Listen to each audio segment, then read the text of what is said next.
All right, how's everybody doing? Welcome back to You Don't Know Ball, episode 61. Glad to have y'all back, man. After another very fun week. And I think the theme this week, Hunter, was if teams and fan bases really realizing, like this was the week where if you don't like your coach, it really was solidified this week. I think obviously we saw the head coach firings with Josh McDaniels, and now today we get Frank Reich, and they also fired Josh McCown and Deuce Staley. So there's a whole new staff pretty much over in Carolina. Don't really know how that bodes for Bryce Young. Who was the other? Was there another coach that got fired? Oh, Jack Del Rio with Washington. Yeah, so that's kind of just another example of just scrapping house almost. I'm trying to think. Was there any other coaches? I don't know if there's any actual firings. I think that there's been a lot of hot seats. Yeah. More seats are getting hot than ever, though. So I saw that Adam Schefter had basically said that there could be 7 to 10 new head coaches next year, which is a lot. Like that's almost a third of the league if it's on the higher end. And that's what we kind of saw with rookie QBs. I mean, I think the league is moving faster than it's ever been in terms of like, what have you done for me lately? Well, no, exactly. I think the social media era and everything kind of like plays into this. You get a lot of people in your ear at once, especially when you're the one that has to make the decision. Yeah. But I think it's a good thing for teams, not a bad thing. Certainly, there are some times you're going to rush a guy out the door a little quicker than you should have. But I don't think this Frank Reich situation or any of these recent ones it doesn't feel like that. It just feels like the wrong hires. And you're making swift justice on your error. Yeah. All right. Thanksgiving Day, we had 3 games. So let's move into the first one. Oh, hold on. Let's move into the first one. Green Bay at Detroit. How much confidence does this game give you that Love is the guy? I'd say it's like I've kind of been on the train, right? So it's like I never really got off. Okay. I was definitely more on like we want to see, some growth. We want to see some jumps.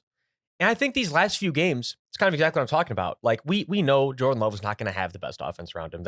Nothing's changed. No. The receiving core still young. The O-line still banged up, still relatively underperforming. But regardless, Jordan Love showing flashes more consistently now. Even with that receiving core, I think this is basically exactly what you want to see. I'm always, very relative of like expectations and results based off what you've given him, like what's around him. I feel like, given the circumstance, pretty damn good results. I think what you said about the Packers being like a very bare bones team is very true. I mean, at least on the offensive side of the ball, this was definitely Love's best game as a starter. 3 touchdowns, 268 yards. They played well, and they beat a very, very good Lions team. But, I mean, I guess you can make the argument with the games that they played against the Bears and the Packers. Are the Lions as good as like people made it out to be? Yeah, I think the Lions are starting to get a little concerning where, especially for the fans, you're saying to yourself, I mean, obviously, we know how Dan Campbell and that regime is going to be. They're going to say everything's fine, just, a few bumps on the road. But if you're a Lions fan, you're starting to ask yourself, for sure, I mean, how does that happen, right? Because when you're a dominant team, right, it happens. The 1 week, like I always say, you can't have a perfect season. Like, No. it's bound to happen. Like, you're going to slip up. You're going to have a game where you heavily underplayed. We always talk about this. But when it happens 2 weeks in a row against 2 subpar opponents, even if it happens 1 week against the subpar one and then 1 week you're maybe a little overmatched, maybe, all right, still not good, but understandable. When it happens 2 weeks in a row to an undermatched opponent, it's got to have you asking yourself about the preparation level. Is the preparation level exactly what it needs to be? Right. And it feels like maybe not right now. And here's my thing is, are the Lions still a great team? Are the Lions still a really good team? Are they still someone who can make a run? For sure. But it does feel like I'm getting a little concerned about the longevity of the run in the playoffs, because you got it, like we say, you got to be able to lay the hammer down 3 or 4 in a row. And it's like, I don't know, they're struggling to do it against bad teams right now. And it's like, we're heading in towards the end of the season. And I feel like when I was talking about like trajectories of teams, you either kind of like started maybe not as hot as you should have been, and then you finished really strong, and vice versa. Just maybe did the Lions take the wrong side of this train? They started a little too hot, maybe cooling off at the wrong time. Yeah, I think also like there has been, obviously this is relatively the same core that they had last year, but maybe the Lions offense has been doing a little bit more this year. I'm saying it's later in the year. There's more tape on the offense. Maybe teams are finding ways to stop it. Jared Goff, I think, has just been like I know we didn't have any interceptions this game, but more like turnover prone, like putting the ball in harm's way. Um, the Lions have played well, and I guess you could kind of put it on their defenses. The Packers put up how many points? 29. What did the Bears put up? It was higher 20s, right? It was 26 or something, mid 20s. Like, Yeah. I feel like when you're playing a team that is not above 500, you, as a defense, you cannot allow them to put up more than 20 points. No, yeah. And so it's to that point, the Lions D line, 2 sacks the last entire 2 games. I think we could point to that and say, well, that's part of the beginning of the struggles here. Yeah. Is that the D line has not been getting home like we've seen them get home the first, slew of games here. So we're slowing down a little bit in that area. And you know me and my trenches. That's definitely the most important area that there is in the football field. So it's like, if the Lions don't pick that up soon, that's what I'm going to keep pointing to. All right, let's move back to the other side of the ball. Christian Watson has been playing a lot better these last 2 weeks. Yeah, no, hey, right after something where, like I said, I saw his dad put out a little video. Hey, he got his son going. You love to see it, especially if you're a Packers fan. Christian Watson's definitely been going here. And I think I think this is something that very likely will keep rolling. It was almost, maybe in a sense, this was kind of what was missing, where we're looking at Jordan Love and going, Jordan's got to get the stats going a little more. Him and Christian getting involved, it's the best thing for both of them. If he keeps Christian involved, it's only good for Jordan, vice versa. I think that this is definitely a trend that should keep rolling. Because like I said, I'm not taking my words back. Where I said a few weeks ago, I've never seen a player like Christian Watson where I was like so certain they were an all-pro, and then it was like, all right, nah. But I want to be clear. Not that I'm disrespecting the man saying he can't play. I'm just saying I don't think he's an all-pro talent. I got tricked on that a little bit. Yeah. But can he still be somebody that's going to produce for you every single week, put up good numbers? For sure. And as long as he keeps this going consistently, it's definitely a good trend for the Packers. And you could say props to the Packers defense. I mean, holding, the Detroit Lions to 22 points is impressive. That's 3 touchdowns. Like, it wasn't 3 touchdowns, but you know what I'm saying? Like, it's impressive that they're able to keep such a high scoring offense to a minimum amount of score. Like, I feel like you're not really keeping the Lions lower than that. No, definitely not. And I got to give a little quick shouts to Rashawn Gary, 3 sack day, second of the season. I feel like that's not really common. That's definitely, he's getting his sacks and flurries, but hey, it works. He's definitely worth what they paid him. I was going to say, he's working for that contract. And I want to talk about this real quick on the side, because it was something I seen this morning too, where Rashawn Gary is in the top 10 of pressure rate of the entire league in edge rushers. Oh, wow. And it was something where I wanted to point out where, like, 4 of these top 10 guys, all under 10 sacks, all not, we'd say, amazing sack numbers. I think nowadays more than ever, we're kind of moving towards a direction with this league where sack numbers are definitely more overrated than they've ever been. Yeah, I think teams are starting to value like pass rush win rate, and then pressures as well. Like, I think that is way more valued than sacks. I think that's why, like, the Deron Payne, like, everyone's like, oh, he's going to be the highest because he had 10 sacks last year, blah, blah, blah. But, like, sacks aren't necessarily like the end all be all to a pass rusher, especially when you have 4 first-round talents on that line. No, exactly, bro. It's the thing is, there's got to be a lot of things that go into it. You gotta understand what went into the sacks. Yeah. And usually, when you look at it on tape, you see, like, sometimes it's guys cleaning things up. So you gotta watch every sack to understand the value of it. Speaking of Washington, they got absolutely destroyed in the afternoon game on Thanksgiving. So Washington at Dallas, how much of a statement game was this for the Cowboys? 45-10. I think that it was definitely a big statement game because, I was saying, I think we were both agreed this was one of those ones where could it just maybe be close? Could this be one where the Cowboys don't show up? Commanders offense gets going? Well, they clearly showed us, no, look, we're in a groove right now. But that's the thing. How long is this groove going to last? I don't know. I mean, like, that's the thing with the Cowboys, in my opinion, is you can never just be, like, confident in them to maintain, like, these games. Like, you saw them, I think we had this thought with the Giants, and then they went out and lost to the Cardinals next week. So it's like, I will say, though, out of all the last years that I have felt like this with the Cowboys, something to me feels like a little different with the Mike McCarthy era. I just think, like, I don't know. Like, I think this offense is really, really thriving, and the defense is playing lights out. So, I don't know. Dak has been playing, you put down MVP football. He has. I mean, last four, what is it? So over the last 5 weeks, 4 games of 300 plus passing yards and 3+ touchdowns in the game. I mean, that is MVP football. And this receiving core is finally coming together. I think another thing I want to point out is, Brandon Cooks. Is it because Brandon Cooks maybe finally hitting his stride in this offense? Last 3 weeks, 17 receptions, 287 yards, 2 touchdowns. Vintage Brandon Cooks. I mean, I think that's the thing is when you get everybody involved, it's definitely a big part of it. We got to give quick shouts to Deron Bland, too. I mean, he's been on an absolute Their tear. defense has been crazy. I mean, something I was thinking about, too, little side note. You think that having Stephon Gilmore in the same room is a big reason that Deron Bland is able to cook up so many of these just like amazing, because we remember when Stephon Gilmore had that defensive player of the year, what was like 5 years ago? Yeah. It's crazy it's even that long ago, but and now he's playing opposite sides of him. Right. I think you get a lot of that, I'm not saying he's responsible for it solely, absolutely not. But I think when you get someone like that in your ear and you get that type of advice, sky's the limit. I mean, it's like, I think I'm saying is a part of the reason we're seeing such a big growth this year from Deron Bland, who already had a great year last year.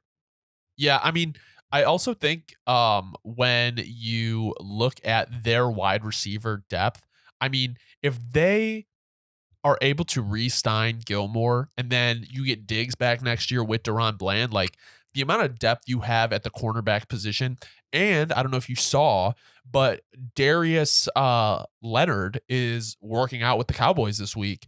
And my thing is, that defense is already stacked. You give Dan Quinn another weapon, regardless how you feel about Darius Leonard, like that is good linebacker depth. So the Cowboys, to me, are starting to make their stance as like, okay, like we are always on the bubble of contender. Like, no, we are real contenders this year. No, I think that's the thing is I don't think I've ever even not thought the Cowboys were contenders. Even when you feel like they're pretending contenders, it's just because that's what they do.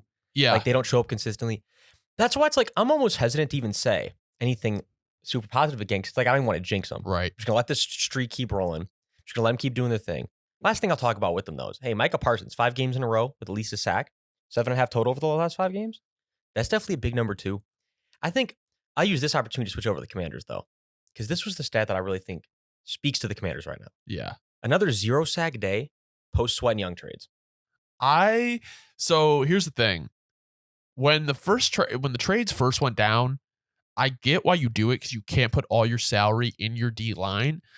But the fact that they are completely neglecting like the edges and just going completely interior was my problem. Like I think it would have been smarter to maybe move Young and then maybe move like Allen or Payne, even though you just signed him. Because it's like, then you're like, there's no rush on the edge. It's just the interior. So I don't understand moving both of them when they did. No, yeah. And I would say like, despite a terrible offensive day, I'm not blaming Sam Howell. Just bad O-line play, bad everything. And then Terry McLaurin's a little slump. Yeah. Definitely, well, gotta it's get out of like that. at the end of the day, like Sam Howell still threw for 300 yards. Like what, there's quarterbacks that were taken in the first round not doing that like consistently. He is throwing for, what is he averaging a game? I'm trying to be close to 300, if not over. It's got to be. That's what I was just looking for because like he's thrown for a ton of 300-yard games and some high 300-yard games. So yeah, I don't know. I think the Commanders are moving. See, this is my thing too. Is because they drafted Emmanuel Forbes, right? And they could have had Christian Gonzalez, Deontay Banks, whatever. They've had issues with Forbes. But moving like two of the best like some of the best edges in the league, it's not helping your secondary at all. Yeah, no, I think moving one would have been fine. Moving both, definitely, I'm still questioning it. That's what I'm gonna leave it at. I'm over here questioning it. Yeah, because I think long term, replacing either of them, both of them is gonna be tough. Yeah, it's gonna be really tough. It's something we're gonna keep our eye on here because I'm not forgetting about it. Well, we can go to San Francisco and Seattle right now because that's where Chase Young went from the Commanders. San Francisco at Seattle. Chase Young and Nick Bosa, they can't be stopped. That is one of the most elite edge duos that I think the league has seen. No, yeah. And so, like we say, the big thing is you got to keep him this offseason. But you kind of rolled the dice. You said, I'm going all in this year. That was the main goal, right? And yeah, like you said, the Niners back in a dominant role. I'd say Nick Bosa heard the noise last 3 weeks, 5 total sacks. Niners 6 total sacks in the day. I just think like time and time again, we're really beginning to see that like the Seahawks aren't like I don't know how to say this. They aren't as like the continuity is not there as we thought it was. Like Reek Woolen getting benched. Yeah, what's up with that? I guess they didn't like how he was tackling. I don't know if that's why he got benched, but it's like this guy, I don't know, like even with their tackle play, it hasn't been as good as last year. You have Jason Peters playing right tackle. Their interior's weak. Like, I don't really know where the Seahawks kind of go. Not that they're in like a horrible position, but it just feels like a lot of the guys they were banking on taking a step have either regressed or just stayed the same. No, yeah. Well, and like I wanted to say, if you're the Seahawks, you got to start thinking of a long-term answer at QB, right? Geno has had 4 games this season under 200 passing yards against the Rams, Giants, Ravens, Niners. I think if we're looking at a trend there, those are better defenses than bad.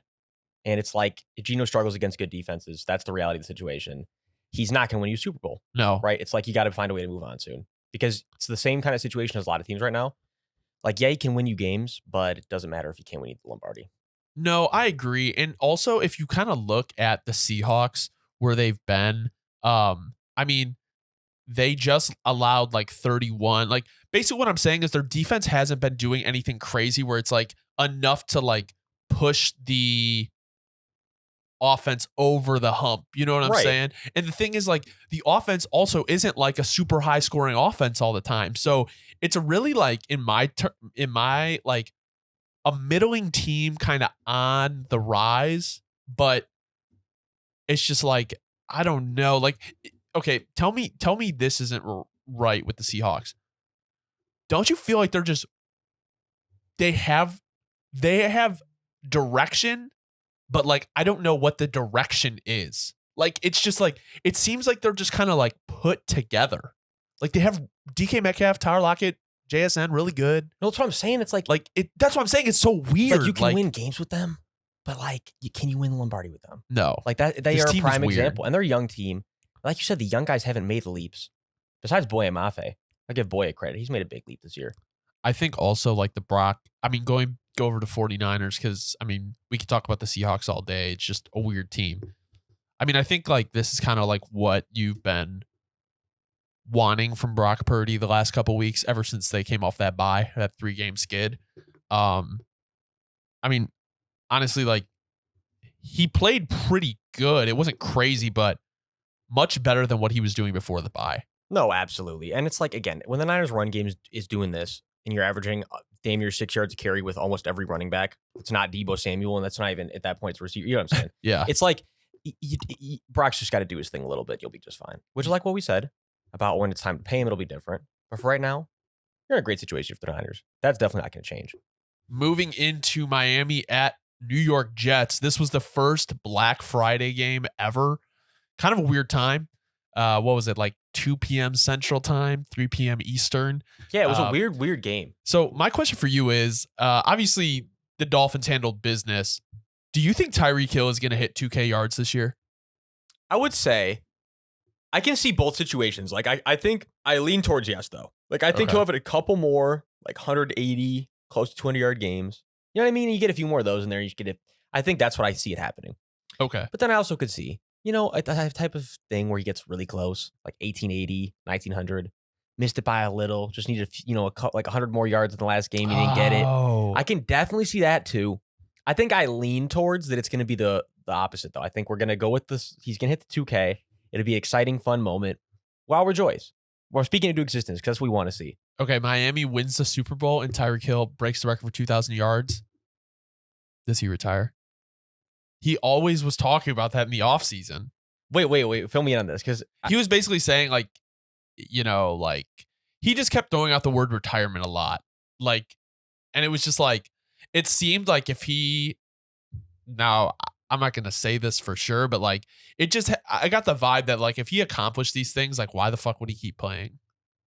see, I feel like I mean, I don't want him to, but in a weird slight way, I can kind of think of that too. I'll say this though.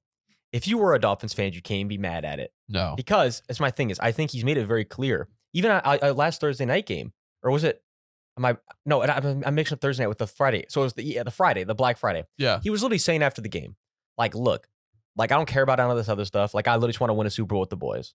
Like, I think that it's like when he does, maybe, but it's not like he's not gonna until they go and do that. So it's like, best thing is, hey, if you're a Dolphins fan, you that's all you can ask for. But I don't think you would do it right away. I think when you're playing like this and you have a chance to like really go put your name in the history books with like career numbers, almost like I get what you're saying, why keep going? Yeah. But almost like, why stop? I know. I feel You know what I mean? It's like you could look at it either way. Well, you know, Hill and Waddle both had 100 yards on the day. And you put down that they were the only wide receivers to catch a pass. Isn't that crazy? Yeah, the other two were literally one of their. And I should have wrote down who it was. I have a lot of notes to do. Forgive me, guys. But one of the others was a halfback and a tight end. Okay. With like minimal receptions, like 3 of them combined each. So basically, this whole game was just Jalen and Tyreek. I mean, that's just hilarious. The single season rushing record is 17 touchdowns, right? Is it? I mean, what didn't Jamal because Williams? I was gonna say no. That Jamal. No. Because that was the Lions one though. I was gonna say because that was the Lions. Gotcha. But like that's why I put that down here is because that's what I was thinking. He's definitely on potential pace to break the record. Raheem Mostert up to 13 touchdowns this year. Crazy. That is insane for being a 31-year-old. Yeah, especially Reem's career arc has been absolutely insane. Yeah. No, it has been wild, and it's like.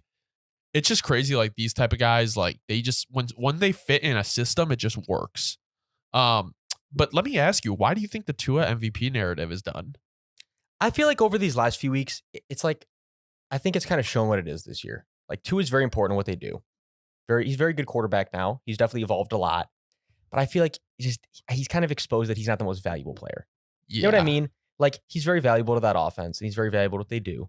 But at the same time, everyone in the league right now. I just think it would be very unfair to say Tua is the MVP at the moment. I think these past, you know what I mean? These past few games have kind of confirmed that. I feel you. I feel like if he had more touchdowns on the year, if he was sitting at like 27, 28, maybe you could make the argument by the end of the year that he would. But sitting at 22 right now, not going to do it for the MVP race. Their defense has really been turning it on these last couple games. They have. That's what I want to talk about though. Unfortunately, where it's like when you lose Jalen Phillips for the rest of the year at this point.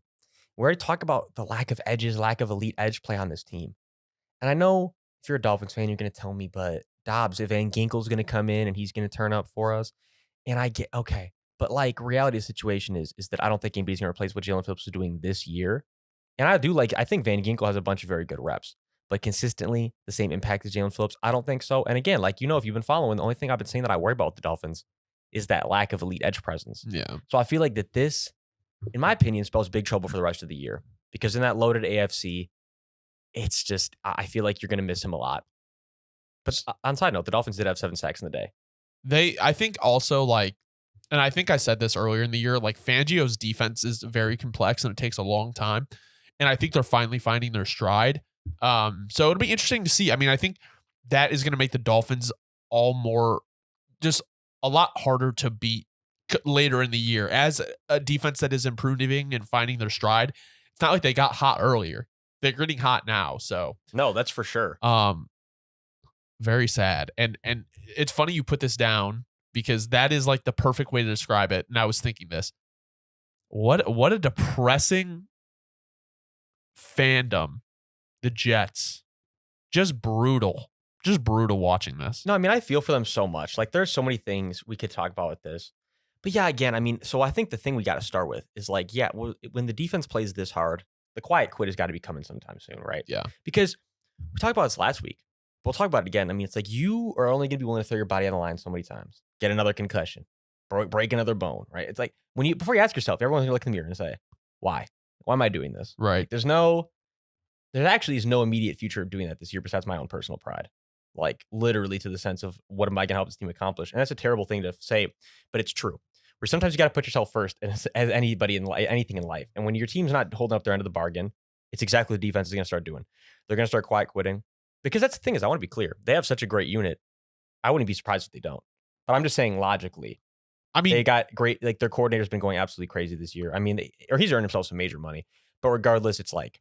Well, it's like what we were talking about. Like at some point, you can only bend so far. You're going to break. And it's like if the offense can't produce points. Well, it's like And then I wanted to ask you, like, what was the point of the Zach Wilson bench experiment? Okay. Like, genuinely curious. Like, if you were just gonna ride out and say, "Fuck this," I'm actually just willing. I want to lose as many games as possible for draft stock. Then I would have gotten it. But I still would have not really gotten it, but still kind of gotten it.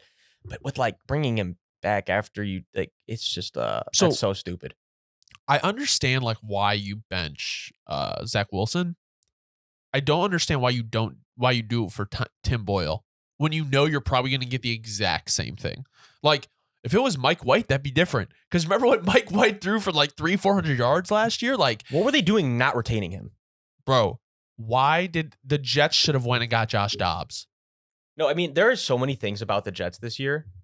It's malpractice. But I think it's funny because I want to talk about this. Okay, I have one more thing after you do because I think it goes with this point very well. Like I really really want to talk about this because mine was very much along with that same thing too.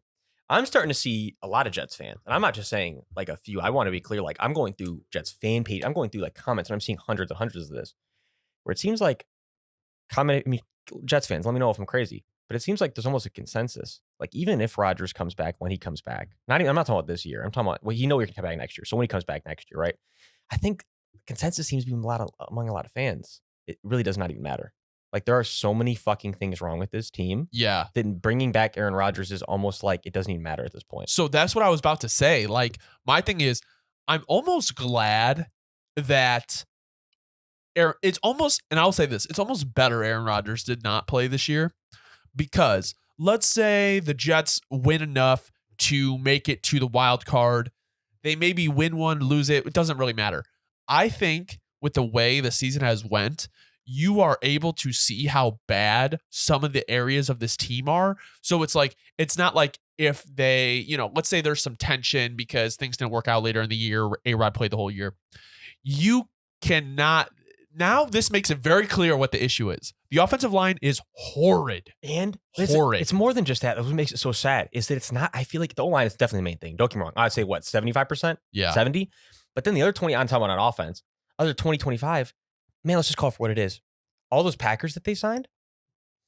Allen Lazard. I mean, Man. like, someone was saying they understand why Corey Davis retired. No, yeah. He knew what it was going to be. Like Damn. this. Sorry, Jets fans. I really don't know what to tell you. Yeah, at this point, it's almost just a waiting game to see if anyone gets fired this offseason.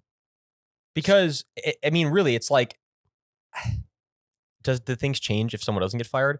But then also, again, I'm a realistic guy. On the other hand, a lot could change when Aaron Rodgers comes in, even with the same coaching staff. But like we say, even if a lot changes, is it enough to go all the way? Because if you don't go all the way, it doesn't matter. We're going to have to wait and see. Well, going into our next game where both coaches can be fired after this year, NOLA at Atlanta, why are the Falcons underperforming so much? And I guess you could ask this for the Saints as well. No, I think, yes. I'll just answer it for both teams at this point. Because they're certainly, I think, in the very same category where I can't draw the exact same, like, okay, because they obviously have different things besides just this one major overhaul point, I'm going to say. But you get what I'm saying. The main point that they both can agree on, both fan bases would agree on at this point, my quarterback room is holding back my team. There's no doubt about it. Like, that is definitely the main thing at this point. But I think the Falcons are different from the Saints in the sense of Falcons have a much more young, up-and-coming roster. Right. So it's like, that's why we had big expectations this year for the Falcons. I thought they were going to be much better than they were. But right, if you went back to first 4 weeks, be the smartest guy in the room. Yeah, it's like if we went back to the first 4 weeks, we were gassing the Falcons heavy. But that's the thing, is because they have talent. They have a lot of talent. But right now, a lot of ways about their operation and scheme and a lot of things about them, I just am not a big fan of. But I think that's also, to Art Smith's credit, kind of the effect of having to deal with Taylor Heineke x how am I blanking on this man? Desmond Ritter. I haven't had to say his name in a few weeks. The Ritter x Heineke bandwagon is kind of like, I'm going to give him a little bit of credit. Whereas with Dennis Allen, I can't give him that same benefit of the doubt because he went and handpicked Derek Carr. He handpicked Derek Carr? Yes. That's his guy. If you didn't, I don't know how much that was like publicized outside of. Yeah, that's his guy. Whereas, so this is the thing. And again, like I have like a little rant prepared, but I'm not going to go into it because again, I don't try to get too homers or anything. Right? Let's call it for what it is. The Saints are a joke.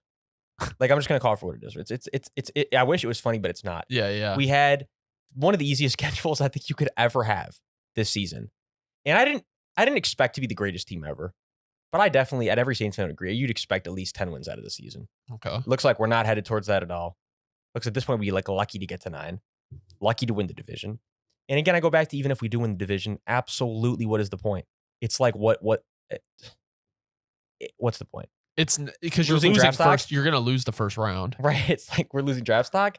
We're gonna have Dallas come over and we're gonna beat them. No, I don't. It doesn't matter if we're at home. None of that matters.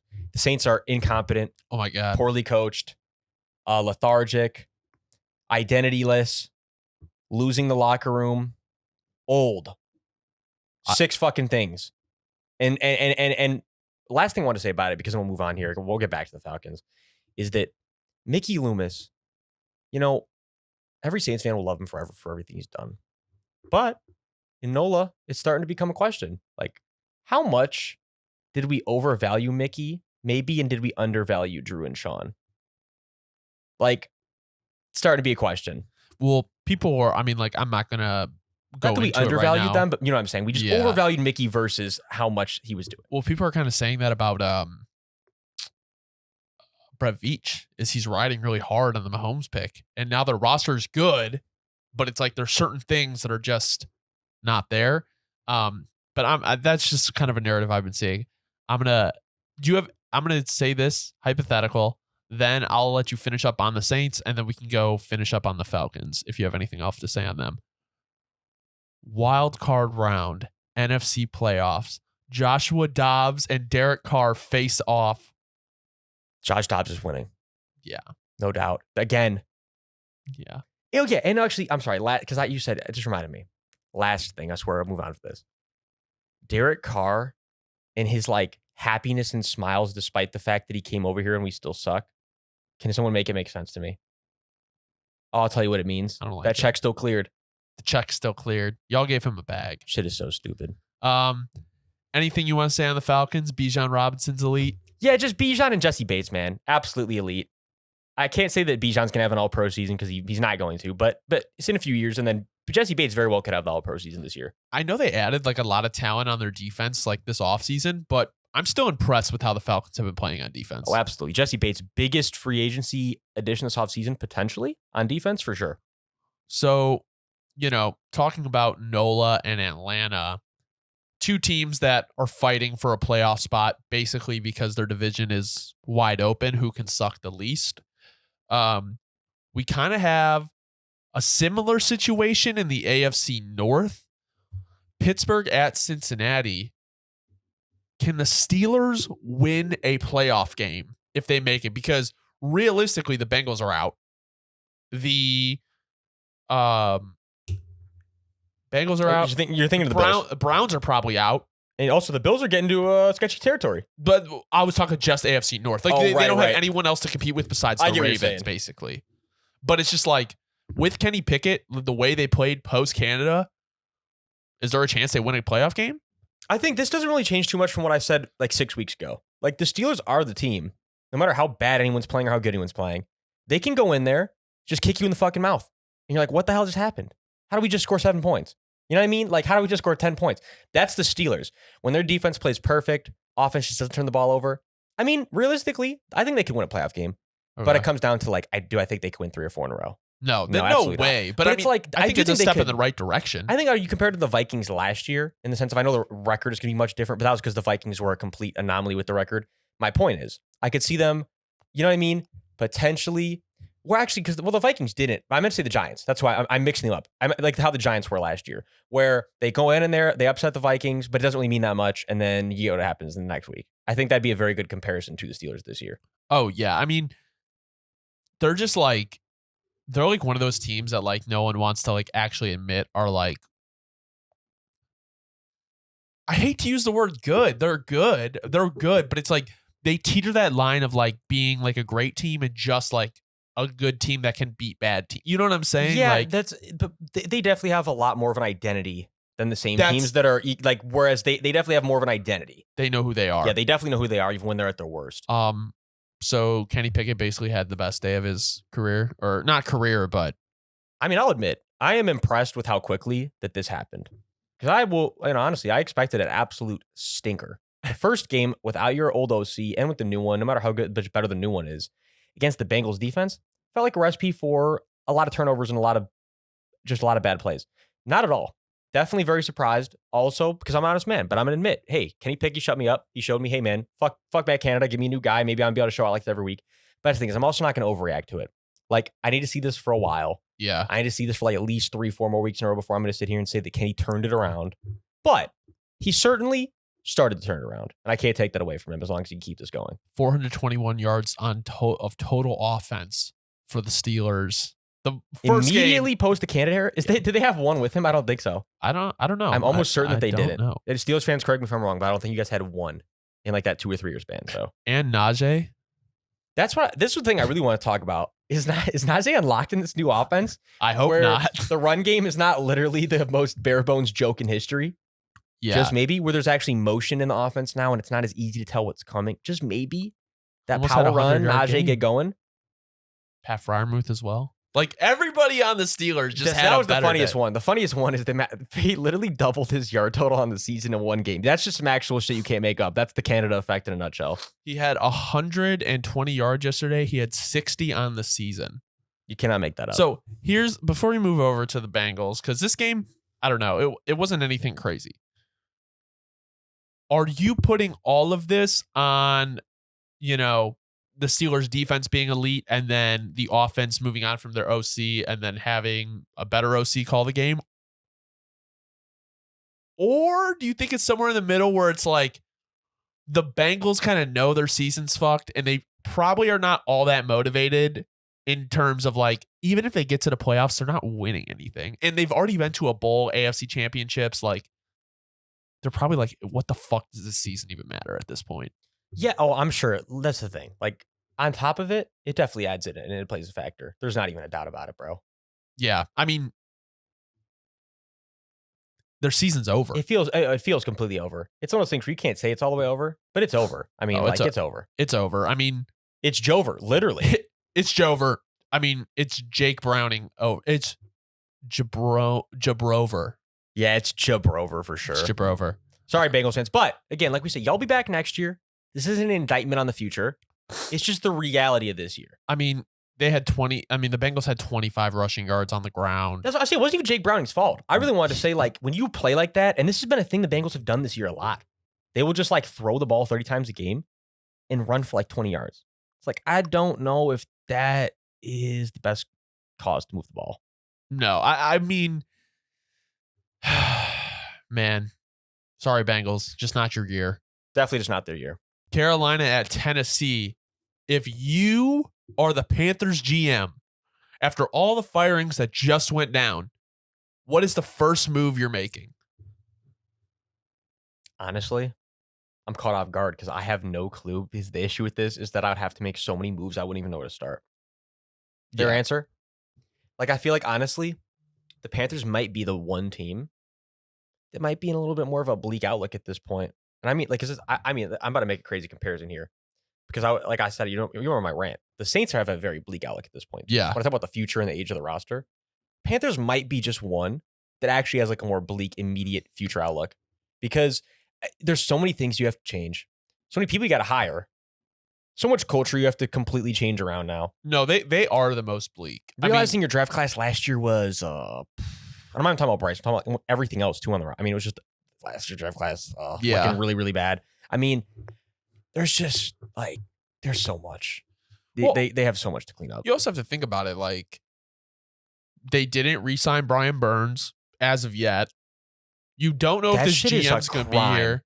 After next year, Derek Brown, his contract next year is the last one. If you're Derek Brown, why are you re-signing? Right. So that's what I'm saying. Like, it's just like, if Brian Burns leaves, which if I'm Brian Burns, I don't know why you re-sign there.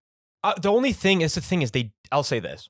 If you are Brian Burns, I guess the one thing that would maybe make you feel obligated is in the back of your mind, they skipped out on the 2 first rounders for you. So it's almost like if he feels he's obliged, I would get it. Like, fuck it, man. You guys just give up so much. He's going to stay because of their bad business. That's the thing, though. That's the thing is only certain guys would look at it like that. Yeah. But I could see him saying in his head, like, you believed in me that much. It's like you valued me that much. I don't even think it's belief. I just think it's incompetence. I think they it's their valuation. But Right, their right. valuation is incompetent. But I mean, Frank Reich fired. Miles Sanders, like what? Okay, so we're gonna go back to this again because I mean, if I go back to the comments on that original post, like you really would have thought that I had said Miles Sanders is a nobody who shot has the no president or future. some shit, And, yeah. that I was a Miles Sanders hater. Like, no, hold on. I literally just said that was an absolutely ridiculous contract, and I was right. But you were right too. This is the thing with running backs. This is a lot of fans just haven't come to realize it yet. Like, there's very few you can actually pay without having egg on your face at this point, which is why you're seeing the way ownership groups are going about it. But it's like a lot of people haven't picked up on it yet. No. You really, it's very hard not to have egg on your face paying your halfback these days. Miles Sanders, 1.9 yards per carry yesterday. It's not even Miles Sanders' fault. I mean, it really is just the O-line is really terrible. Bad. But then on side note, you have Chuba Hubbard playing better, so it doesn't matter. Like, Chuba's going to break a few more tackles. He's still going to play better behind that terrible O-line. Yeah, what was the point? So Panthers suck, okay? The Titans aren't really much better, but they're a better team than the Panthers for sure. Yeah, I'd say like about the Titans, I had to give my quick literally just low-key shouts to Nico Autry, quietly 8 sacks in the season. Have to give shouts where that's due. Having a great year, potentially career year. And then, but yeah, like, so moving over to the not positives now. Like, this is just another game where it's very evident the Titans need such major offensive core help. Because I had receiving core help written down, but that doesn't justify it. They have a big O-line issue. They have a really big receiving core issue. Both need to be fixed immediately. Yeah, I mean, besides Nuke, it's really not like a very good environment for a young QB, especially because their line outside of Skronsky is very bare. Yeah, I don't know. Like, I don't even know, like. And even with Skronsky, I feel like maybe to an extent he wasn't as like, I don't want to say not like pro ready because he's definitely pro ready. He just maybe wasn't as dominant this year as you would have expected, having as good of a year as you would have expected. And there's still, you see, like, you're just like, all right, he's going to be good, but we still got a lot of growth. So it's like, there's a lot of things on top of each other. Derrick Henry, first 2 touchdown game of the year, but it's like, kind of like, I don't know how much you see him. You know what I'm saying? Like, I don't know how much of an impact he's really going to be making on the remainder of his contract. And also, like, are you completely convinced that Vrabel is there next year? I mean, not even that he's bad enough to be fired, but like kind of like a mutual parting ways type thing. No, we talk about with someone like if you're an ownership group, you'll be killing to get Vrabel in the door. Kind of like they can some vintage Belichick shit on the Jets. They could trade him. He said he like got with the group. He's like, yeah, I'm just gonna walk away now. Like, our futures don't align. He just goes and signs with someone else. That's how it kind of feels. No, like I get the vibe that Bill like did. It just isn't. It isn't working, and not that it's like either side's fault right now, but it's just like, yeah, I don't know. I think this was almost, if you wanted to point it back to something like really big, where maybe that was almost like the first time that maybe there's like where the Vrabel committee started pulling away from the Titans committee, you could say, is remember when they fired their GM a couple years ago, like middle of the season? And it was kind of like abrupt. Everyone's like, what? Like, when? Like, why did this happen? It was very weird. It was like a Tennessee? Yeah, it was literally in the middle of the season. I remember why, because it was a big thing about like AJ Brown. Like, they were very upset about how that went down. And that makes sense. That I'll say that makes sense. Also, on the other hand, ever since that man has been let go, I can say safely the Titans have been on a downward spiral. Yeah, just maybe was Vrabel on that man's side. I don't know. I mean, I don't know about how it was going behind the scenes. I'm just listing it out here. Maybe I could be completely wrong. I'm just throwing out snippets where just maybe that might have been the start of the fractures. All I know is when you did their Titans prediction, they were on your head. And originally, I'm not gonna lie, I wanted to go with like a sub 500 record, but I was like, you know what? Like, it's Vrabel. The Titans have been up and down, and they've usually picked it back up. But this was just a year where it just was not going to pick back up. And it feels like, but if you were to pick a side of like, what's the reason? It's like, this really feels like a team where it's different from a lot of other teams, where it's like the offense is 95% of the reason. Like, I look at a lot of other teams and it's like, it's very split. With the Titans, it's like, no, dude. Like, I'm not going to blame the defense at all. Bad. It's like they have no offense. I was actually very scared of them selling this game. A team that is not on a downward spiral, Tampa Bay at Indiana. Do you wait? Am I wrong? Yeah, Tampa Bay, Indiana. I'm sorry, I just fucking butchered that whole thing. No, that's you were trying to read like two of them at once. I know. I'm trying to do two things. Do the Colts have the brightest future in the NFL? The Colts have a darn bright future. I would say I'm not at all willing to say brightest in the league, but say when you get a Rich back next year, it's the start of definitely something special with this young group where we're seeing. I think the Colts, they just show flashes. Like the defense has a week where you're like, all right, they're young and they have a lot of holes to fill. And I think that's the thing I want to talk about most is where if their defense was more filled out, I'd be willing to say potentially. I do think you have a lot of fillings to make those still on the defense. Whereas the offense, you only have a few more things to plug, really. And I think the offense is going to be starting moving really well over these next couple of years, right? Especially with a Rich back. That's what I was about to say. Like, it's very, but that's what I'm saying. Like, I feel like you feel like pretty good about their offense. Like, if you look at the receiving core, you look at the running back, you look at the quarterback, you look at the O-line, like, you can really invest a lot of that capital into the defense. And their defense is already average. You have good young pass rushers. Like, you definitely have them like the boxes you want checked. Right. No, I've really been, to me, they have one of the brightest futures in the NFL. I was going to say most surprising, but I have that for another team later today when we talk about them. But yeah, man, I mean, I think I got a feeling who the most surprising one is. Yeah, I think you know. So Jonathan Taylor is pretty much proving that he was worth every dollar. And I think what I want to say, the best thing on top of that, what has to make you just ecstatic if you're a Colts fan, is that not only is he back now, but him being back is not affecting Zach Moss. Like I said, Zach Moss in this game, still 6.9 yards per carry on 8 carries. Like you get more than that, still going crazy. And that's just awesome if you can still rely on him in that little of a sample size and still have him come out there and just run hard as shit for you every single snap.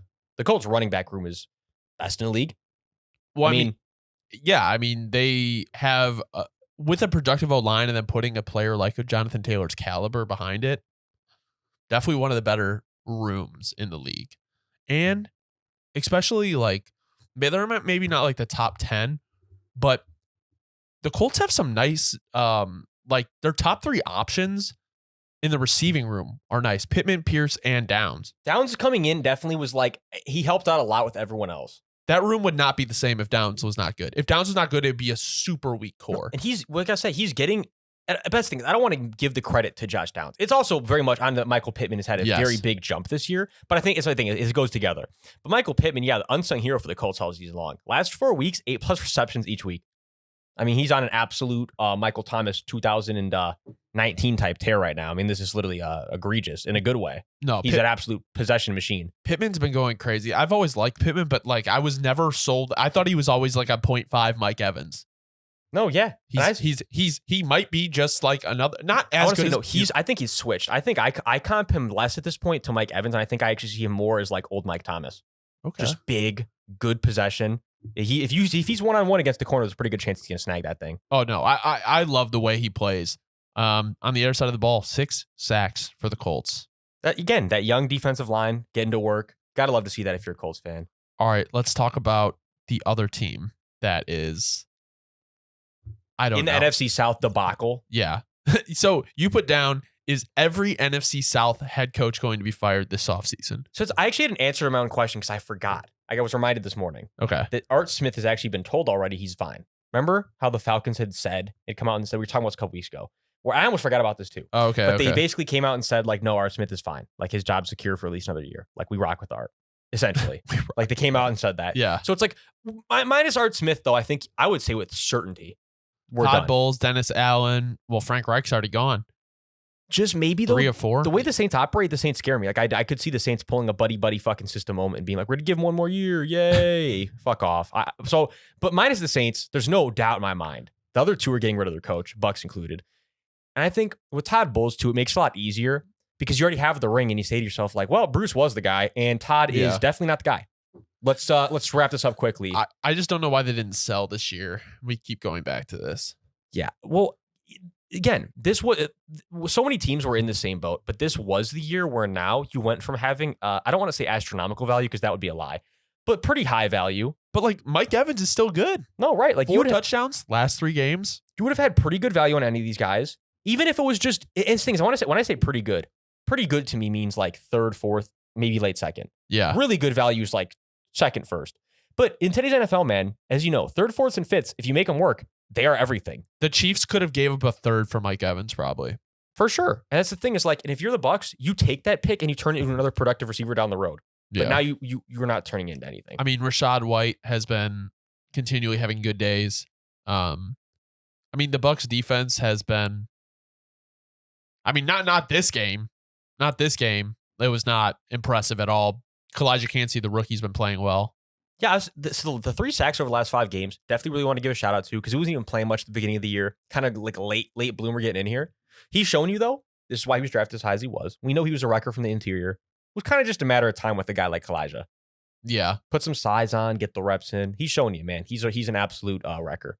So with Tampa Bay having probably missed an opportunity to blow it up, a team that is looking to probably blow it up after this year, New England at New York Giants.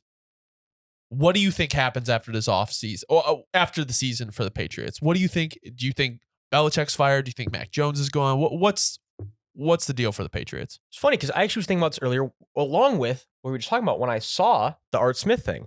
And what caught my eye about this was, again, I remembered, hold on, the Patriots literally came out and basically said, remember the lucrative long-term extension with Belichick? I guess it's only through next year.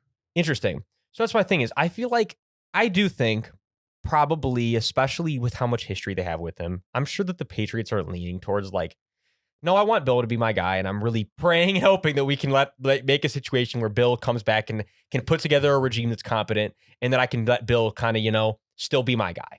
Like, I think that is the likely case.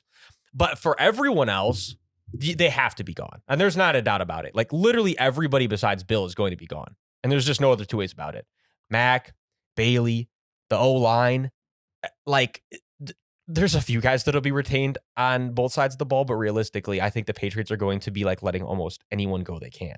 I mean, there was 7 points scored by them yesterday versus the Giants. And something that also is frustrating, like, I mean, Ramondre, bright spot. Mario Douglas, bright spot. The only two. That's why I had to throw him in here. That's literally the 2 bright spots of this team on offense. I just have never thought that, like, the Patriots would ever be this bad with Belichick. And also, if you think about it, it's just like Bill is known for making young quarterbacks go through hell, and DeVito, another decent, okay week. Like, this is not good. I think this is the year it's showing more than anything, because that's what people are talking about. Warren Sapp was actually talking about it on a show he was featured on, a little as a guest. And it's one of these things where, let me be clear. As I say this, can I be certain that this is true? Like, absolutely not. But I think when you witness what's happening this year, it would make sense if it was true. You get what I'm saying? Like, he was saying that a lot of people, including people that used to be on that old Patriots coaching staff, they all very much agree that the Patriot way, it just doesn't exist in today's NFL. Like, people aren't going to buy into it. Coaches aren't going to buy into it. Players especially aren't going to buy into it with the way that the game's changed. I think, if anything, we're kind of seeing a major shift that maybe the way that they've been trying to do things over there, it's this defense, the offense, maybe not buying in the same anymore. No.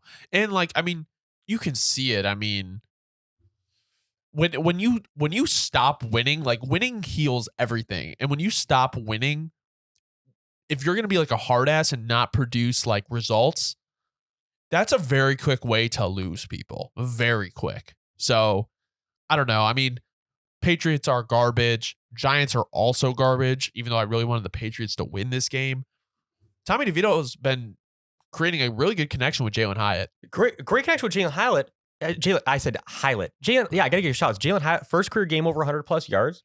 Awesome. I feel like, because he was one of those guys where coming out, he definitely was more on the explosive side.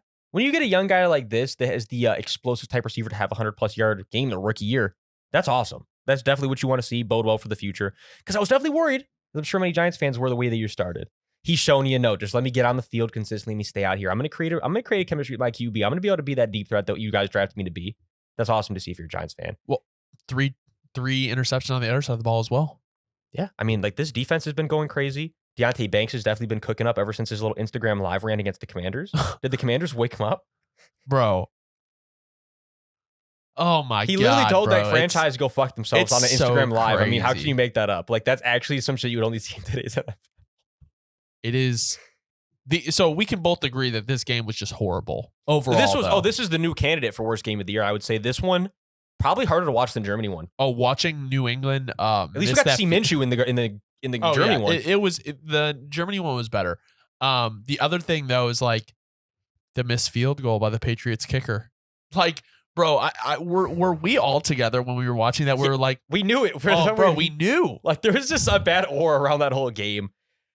It was like he couldn't miss it, but he was going to miss it. I just knew he was bound to miss. It was just like written, like this season is just, and that's what I'm saying. You can't make it up in a sense. Like this season, almost in a weird sense, almost feels like it was written for the Patriots, doesn't it? Oh, like it feels like we're like watching a script where it's like they dominated so damn long. There was bound to be a moment like this in the timeline where it's like you're just witnessing it. Like, oh, this is the karma for all those the crazy heartbreaking W's they had in other franchises. Like, just maybe that's the only way I can look at this. It's just balancing out. All like the 6 Super Bowls is now balancing out, and it's like, and it's been really bad. Like this, but it had really to happen. bad. Really, the way things like this work in anything in life, this always has to happen. Oh yeah, whenever there's what goes up must come down. Even if it's for a short time, like you got to hit back to the baseline to get back up again. So I will say this has been a pretty surprising year for the Patriots, and I can also say that it's been a very surprising year for the Houston Texans. Jacksonville at Houston. Are the Texans the most surprising team in the NFL this year? Yeah, for sure. Oh, there's not even a doubt about it. I mean, what did I because again, honest guy over here, I'm never going to sit here and lie to anybody. I had the Texans literally with 3 wins, 3 or 4 wins, season. Yeah. So it's like, no, yeah. But again, this, if anything, is the biggest testament to it's the biggest testament to CJ. And again, not that it's all on CJ, but there is something very special about coming into a system like this, into an O-line like this. And not that the receiving core wasn't good. We literally were saying, if you went back to preseason, we were saying that we think that there's a really good chance that him, Tank, John Mechie, which hasn't been involved yet, and then Nico Collins too, though, was going to be potentially a really, really nice, like, not even trio, but quintuple, whatever the word I'm looking for here, like just nice little squad. And sure enough, they have absolutely doubled, I'd say tripled our expectations of what we thought they might be as a core this season. They look this year like what maybe we expected they were going to look like in like 2 or 3 years. Yeah. So it's like they came in and everything looks so much better than it's supposed to. CJ's making this O-line look like a top 15 unit, when I would say realistically this O-line is not even top 20, maybe bottom 25. I mean, I don't think they're that bad, but they're definitely not like anything that is going to like elevate Stroud. I think, like you said, like this is all a testament to Stroud. Like their offense has outperformed what I think anybody would have thought. And like you see a lot of this stuff about like, oh, well, the Panthers passed up on Stroud and all these others. But I don't think a single NFL team ever imagined he would play like this. No scout, no draft analyst, nothing. First year, absolutely not. And this is the other thing I want to say about it, whereas I should have said it before, slipped my mind, but back to it real quick here. With this year with the Texans, something I've noticed is that every game they lose, really, I think everyone, I could be wrong, but almost everyone, I'll say just as a contingency in case I'm wrong, almost everyone, when they lose, they are absolutely getting the run game going 0. Like literally less than 3 yards of carry from both running backs. Can't move the ball at all in the run game. That's my thing, is that's the O-line. Like the O-line against really good fronts cannot move the ball on the ground. And they rely on CJ to throw 350 yards. Still not enough because you didn't control the possession at all. That's what I think. You get better O-linemen in here and you can mix the run with this electric pass game. I mean, it's over with.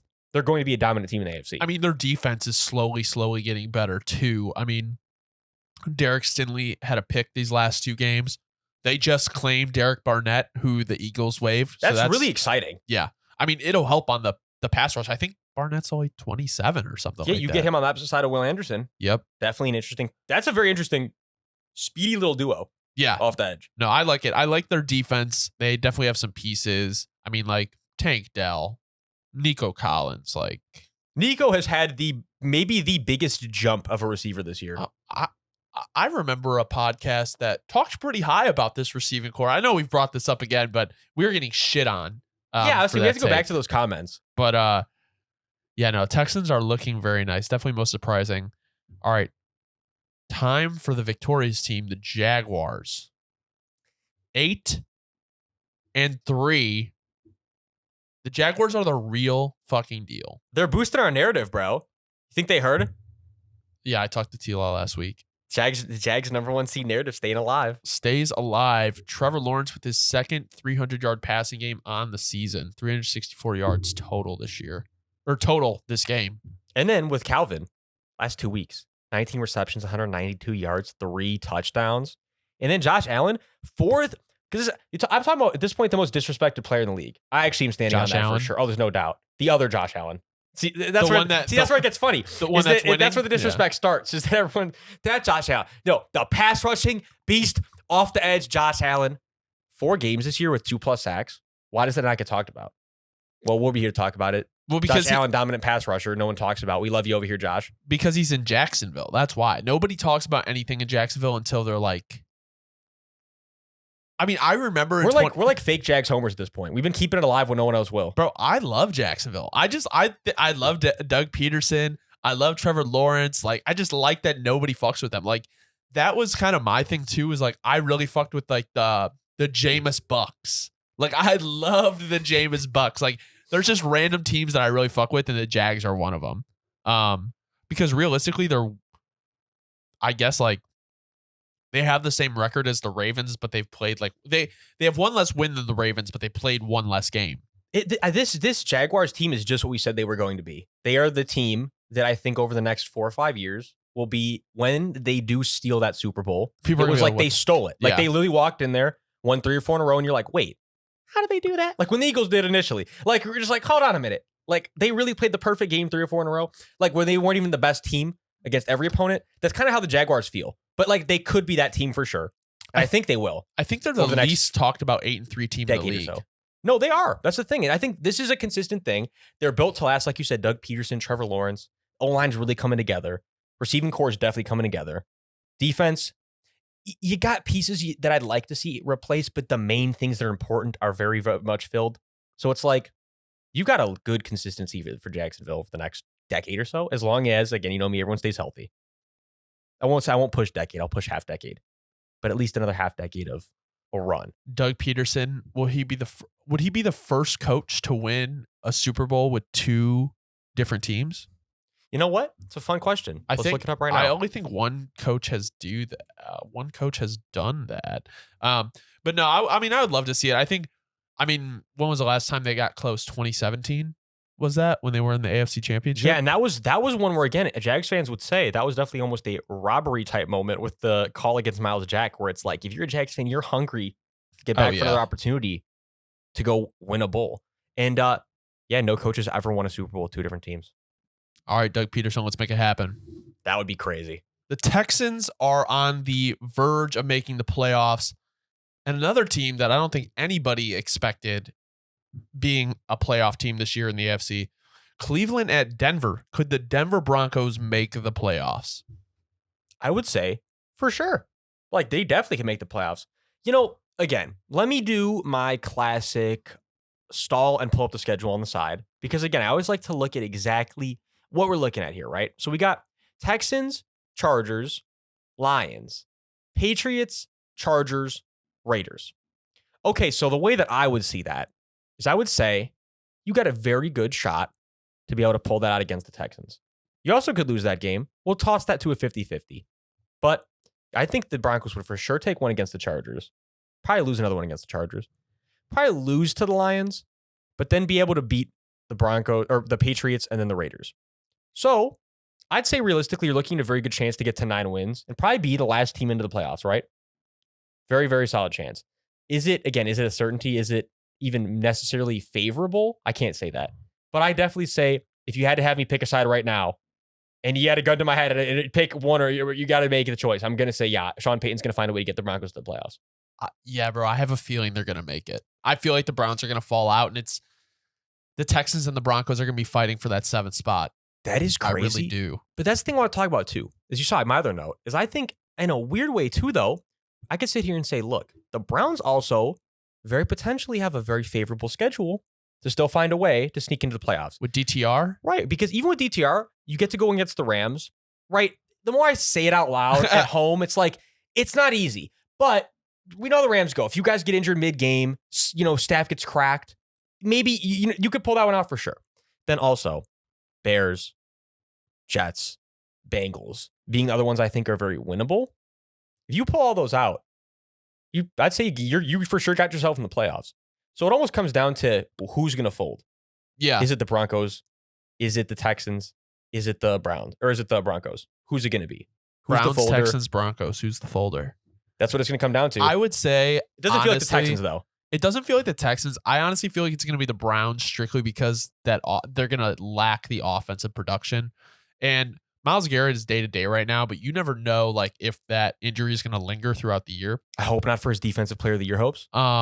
Yeah, I don't know. Like the Broncos have come on so strong recently. It's very impressive. Credit to Vance Joseph. I mean, that's yeah. what I had to say. Like, have you ever seen a defense turn around like this? Oh, bro, I thought he was going to be fired like week 5, week 6. Like, I've never seen a defense go from allowing above 55, because I won't even say 70. It's like you never see 70. We'll go 55, 50, above 50, and then bouncing back like this in the same season. I mean, really, it's like Vance Joseph, man. Literally slow clap. I mean, you know your football, man. You definitely know your football a lot more than other coordinators in this league, because to make that adjustment as quick as you had to make with the pressure you had on you, that is definitely a slow clap moment. Shouts to Vance Joseph. Yeah, I just shout out to the Broncos coaching staff in general. Like to be able to turn this team around and like create this culture mid-season. Like this is a coach who knows how to get his players to learn to win. So what you're saying is he's not Dennis Allen. He's not. Yeah, so what you're saying is there's a huge difference. No, I can make this about the Saints. Seriously, shouts to Sean Payton. We miss you over here in New Orleans, but we're definitely happy to see you doing this in Denver. Mile High going crazy. Yeah. Especially with the turnaround on top of it. Yeah, so Denver fans have a lot to be happy about. And also, let's talk about the Browns real quick. I mean, this game, I don't want to say it's a wash, but it was just kind of like a weird one that wasn't like too crazy. You know what I'm saying? It was just kind of like it was exactly what you'd expect from these teams. Well, the 0 sack day minus, I can't say that, the 0 D-line sack day from the Browns, because JOK had a sack. Yeah. That is an anomaly. And that is probably the biggest reason that this went the way it went. Because that D-line, credit to Sean Payton's game plan, had no effect. Well, also my thing is like, I don't know why you give the ball to Jerome Ford only 9 times when he's averaging 7.2 yards on the ground. That was another thing. And I was going to say too, though, big side note, because this is probably like the overarching note that everybody's going to consider when you're playing the Browns going forward. But this is my thing, is I think if you're going to beat the Browns, this was another game that shows it.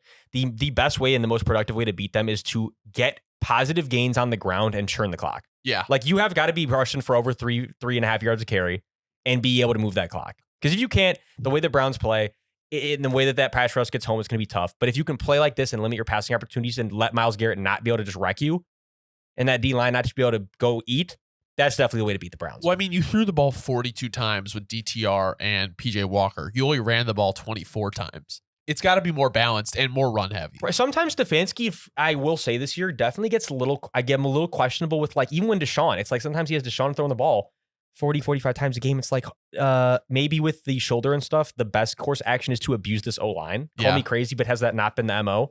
Yeah, I don't know. I don't know why coaches do that. I mean, I'm not an NFL coach, but I would agree it would make more sense if you have your backup in, run the ball a lot. Like, I don't know. Weird week in Denver.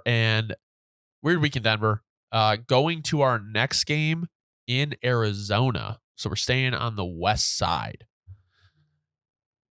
Los Angeles Rams at Arizona. If you are the Cardinals GM and you currently have the number 2 pick, if Marvin Harrison Jr. is available at 2, are you taking him or are you trading out to get a boatload of picks for a team to move up and take a quarterback?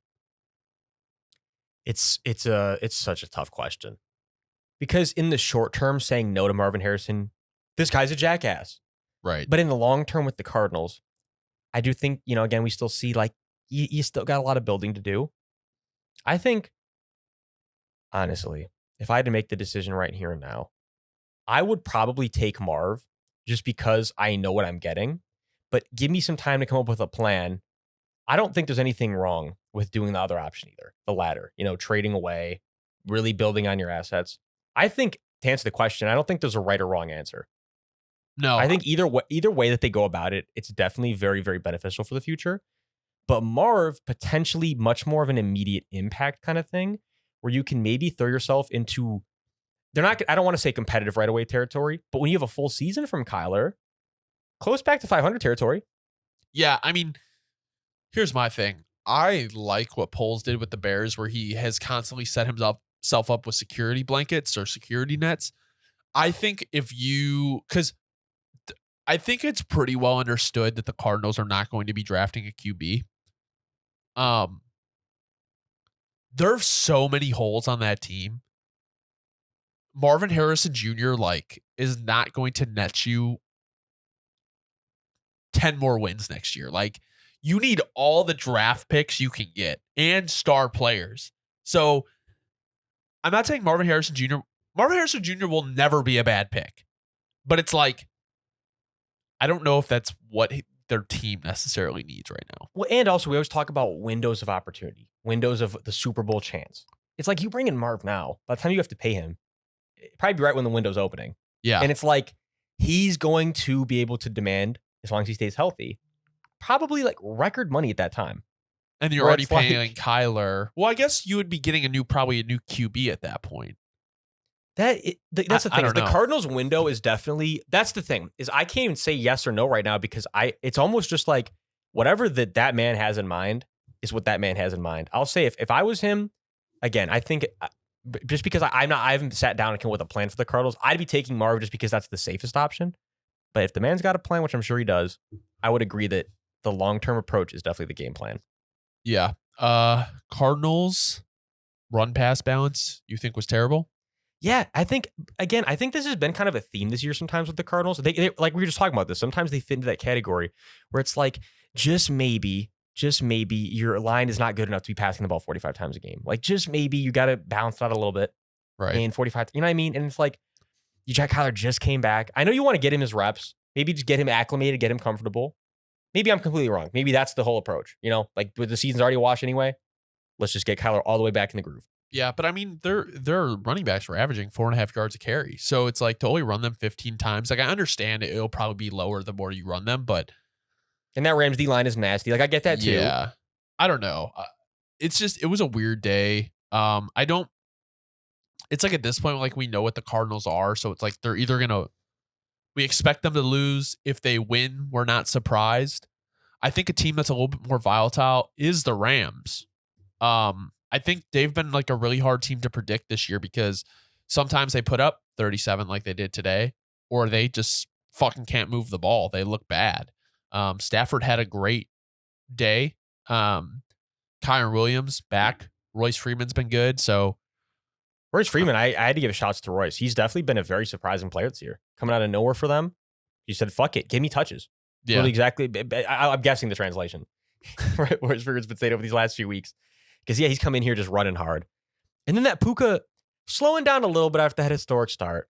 But it's if you were a Rams fan and you were realistic, you knew this was going to happen. And he still is a very, very, very, very, very good receiver.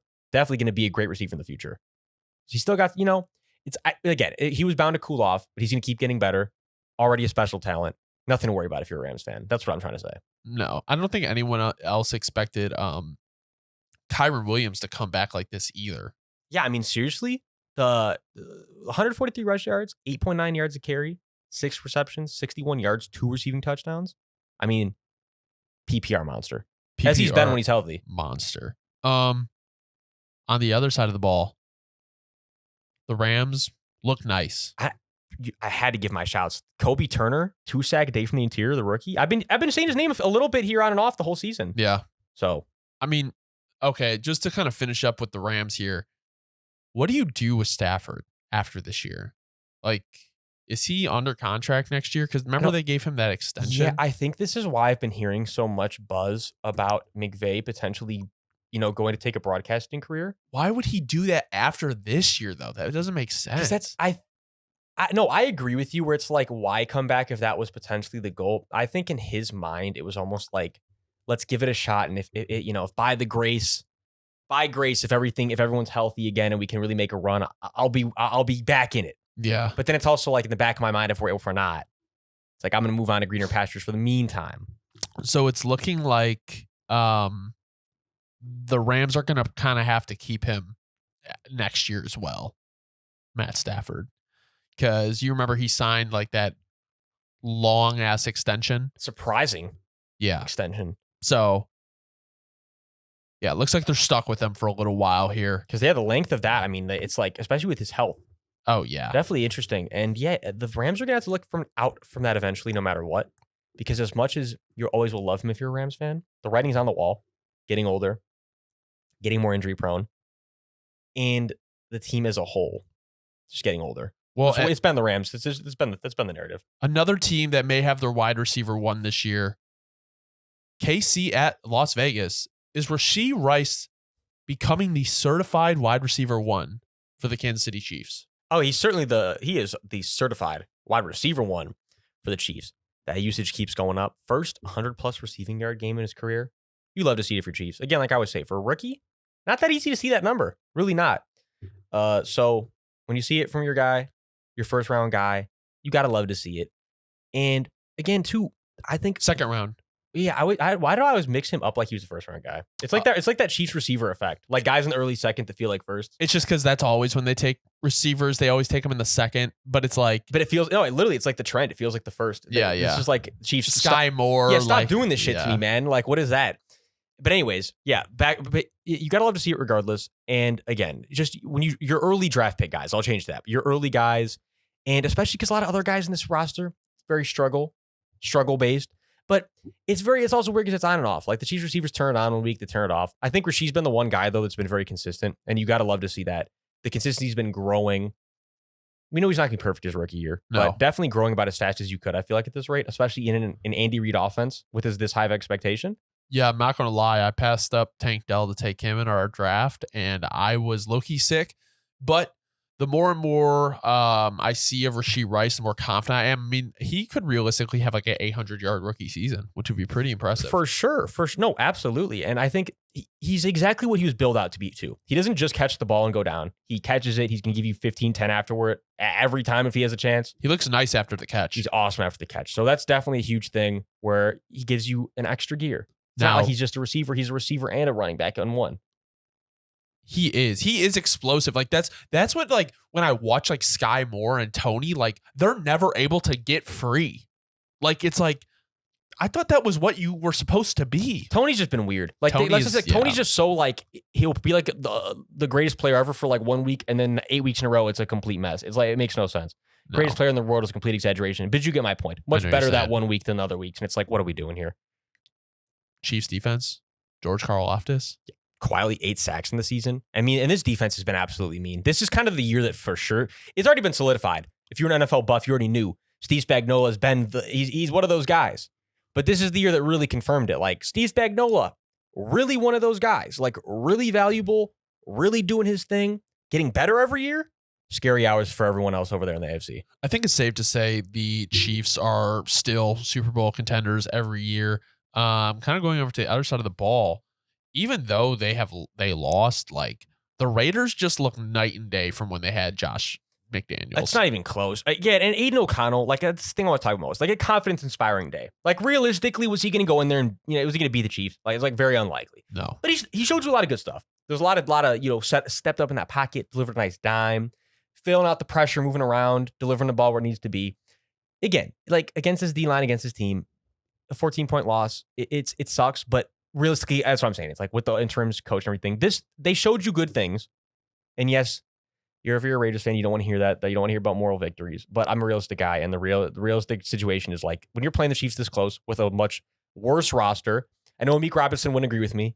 He was saying, I saw the post game. He was saying like in the locker room, he was like, I know we're better than the Chiefs. Yeah. Okay, I'm realistic. I get it. Everyone loves to hear you say that if you're a Raiders fan and Meek. I'm realistic. Playing them this tight in the situation you guys have versus them, I feel like is a very good sign going forward. Yeah, and I also think it's like the thing I like about Antonio Pierce, and he kind of said this to the media, is like he's like, why don't we just get our best players the ball? Like in paraphrasing, but like Josh Jacobs, 200-yard games since Pierce took over. Devontae Adams, Jacoby Myers having good games. Like it's just like the overthinking shit we always talk about. Like just get the ball to the best guys. No, yeah. And that's one thing is Antonio Pierce is definitely not going to be someone to overthink it. That's why we were saying, I think Antonio Pierce has definitely got himself probably looking at least like another year. I wouldn't push anything more than that. Yeah. But say to him, I'm gonna give you a year to go through the OTAs, go through training camp. Can you carry the same Raider Nation identity through a whole 365 days? And I think the Raiders are actually okay on offense. They have to upgrade the O-line. Robert Spillane has been a bright spot on defense. Insane growth this year. But overall, they are just not getting it done. They cannot get to the quarterback. Yeah, but if you're not Max Crosby, you're not getting home. No. It makes you probably ask the question, Raiders first round pick this year, because Tyree was definitely not the guy. Bro, is it going what to be the fuck is he on? Is it going to be another pass rusher? Very likely. 1.5 sacks this year. 10 tackles. Yeah, it's been rough. He's not really getting reps because of how undisruptive he's been, as you might figure. And it's kind of just, but bottom line, if you're the Raiders, you're probably going to be taking another first round edge rusher or interior player. Probably edge, though. It's crazy to see that Buffalo was competing with KC. It almost feels like every year for the AFC chip between them and the Bengals. And now we're at a point, Buffalo at Philly. Will the Bills miss the playoffs? Isn't it so crazy we have to ask that? It is insane. I think, well, again, you know me and I got to pull up the schedule. It's just, I got to always have a live look before I say it. But your next game is against the Chiefs. How about that? So, that doesn't feel very good, does it? Under 500?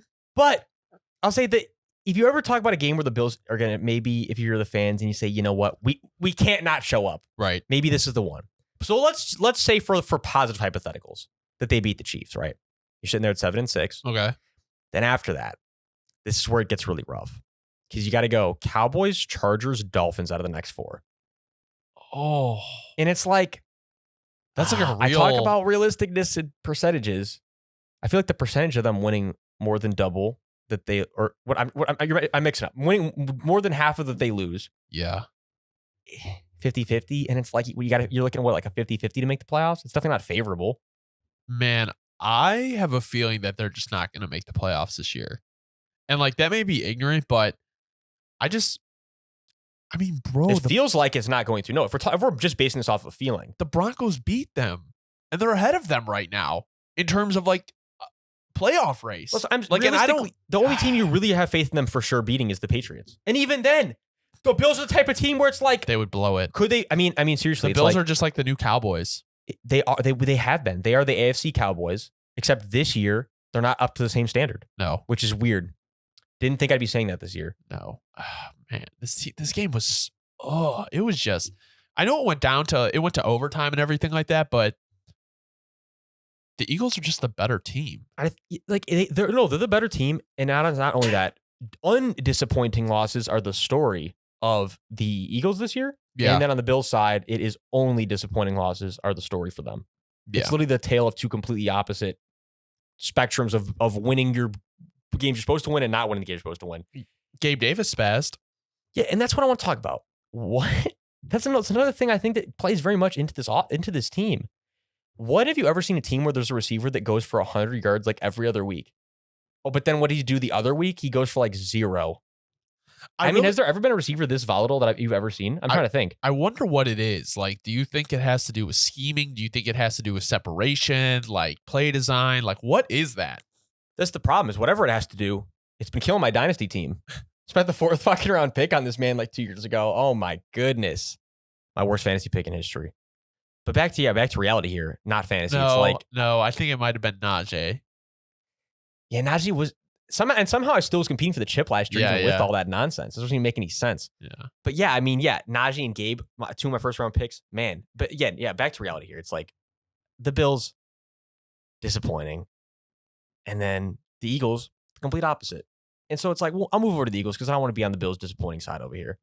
Jalen Hurts MVP campaign definitely gained a major traction after this one. 5 touchdown day.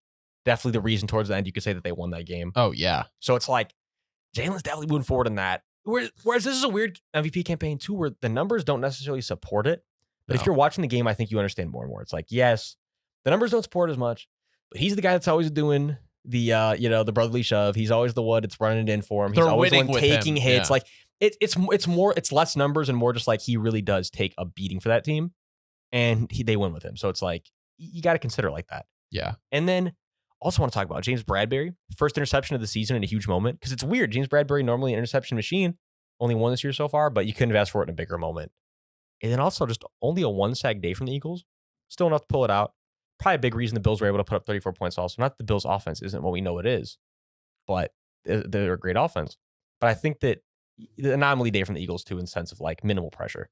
So let me ask you this. Like, do you think this is something where it's like if the Bills miss the playoffs, are people going to be like everyone was already questioning the Ken Dorsey firing, but if they miss the playoffs, is it going to be like, okay, bro, why did you fire him? Oh, the question is no. It's already starting to be raised. Like Sean McDermott is getting to hot seat territory. No, which is insane because that was like talk about like that shit. Like motherfuckers be like bingo card. It wasn't on my bingo card. I'm gonna pull out that analogy. It wasn't on my. It definitely wasn't on my fucking bingo card. No, that Sean McDermott was gonna find himself in the hot seat this year. Sure as shit. Somehow, here we are. Yeah, I don't know. It's not looking good for the Bills. I don't think anybody would have predicted the Bills because I was down on the Bills initially. I think we were both down on the Bills initially this year. Not on the hype. Not that like they were still not going to be above 500. But so I was listening to this one podcast, the Athletic Football Show, and it was really good. This was before the season, and they had the Bills losing 3 or 4, and they were basically talking about how like basically the advanced metrics and analytics still showed that the Bills last year, regardless of how you thought of them, were still like a really good team, and apparently that is how it is this year. And I was like, you know what? Like, you're right. Like, they should not be worse than 3-4 wins or 3-4 losses.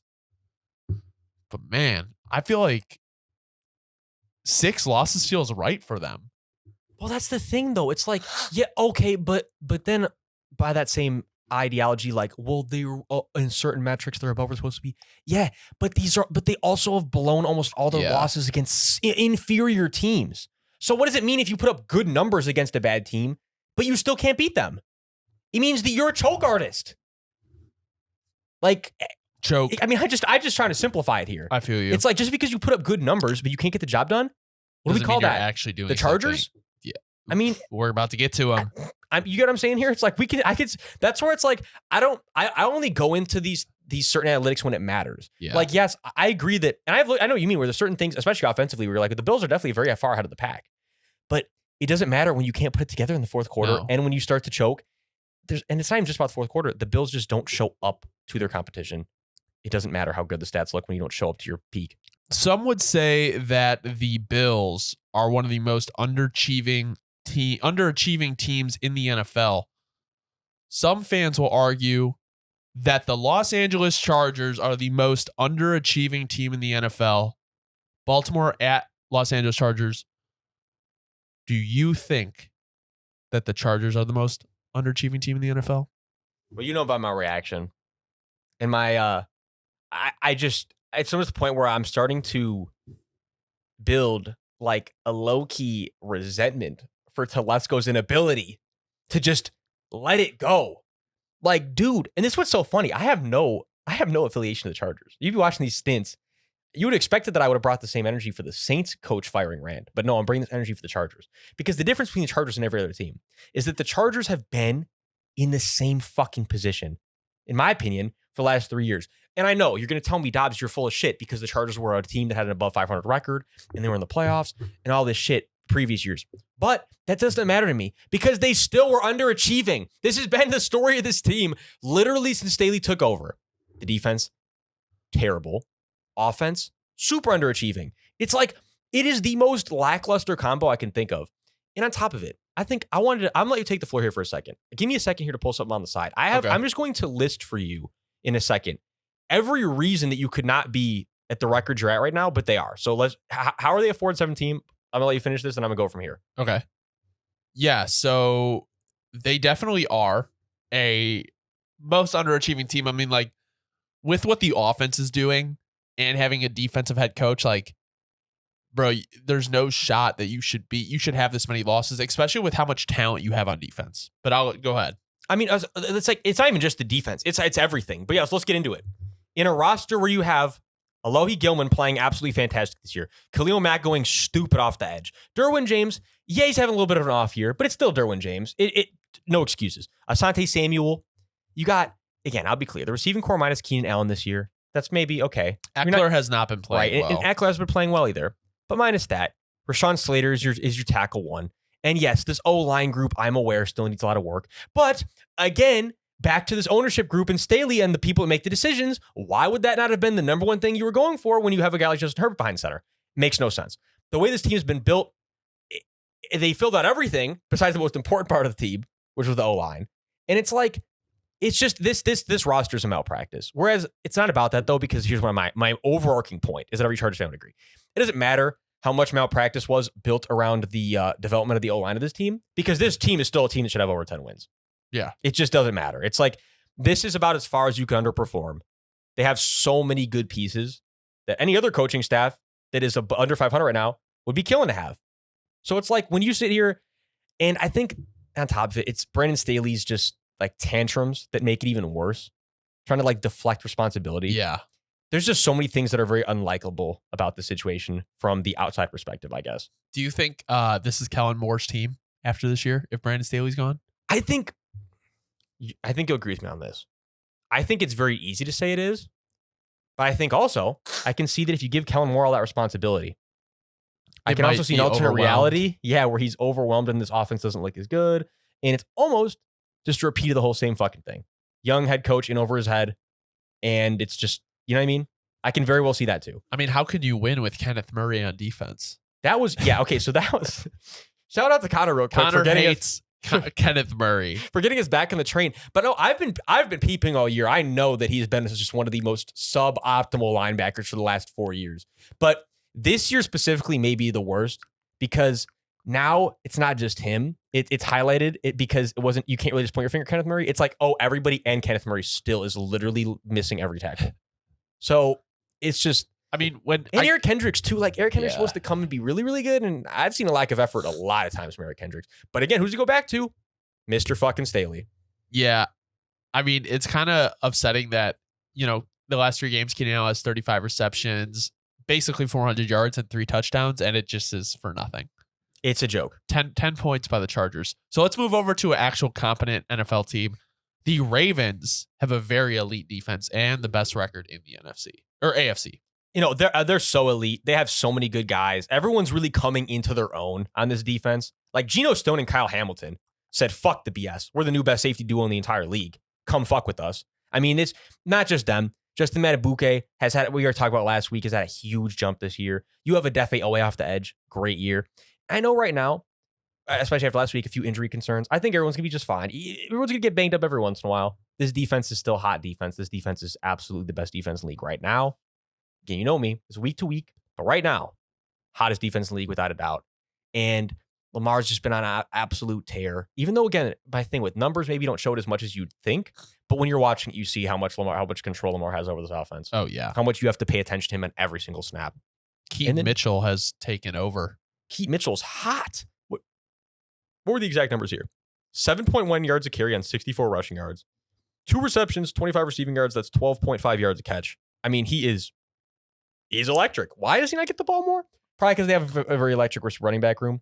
And maybe balance him out for the playoffs. John Harbaugh thinking some 3D chess. I feel him. But you got to get the ball in his hands more in the future. That's for sure. Zay Flowers, 2 touchdowns. Isaiah Likely stepped up. Do you think this is probably the best chance this year out of the past years you've seen the Ravens for them to actually go compete for a Super Bowl? Oh, for sure. And that's why I want to talk about is one of the main notes I had is I think Lamar after the game, I loved it. I mean, I was like stuff that I was desperate to see from the Saints where I haven't seen it in so long since Drew, where like just because they won the game was not good enough for Lamar. Like he was saying after the post game, he literally said like, man, I don't care that we won. Like we played like shit. Like what the fuck? Thankfully our defense was on one, but this shit can't keep going.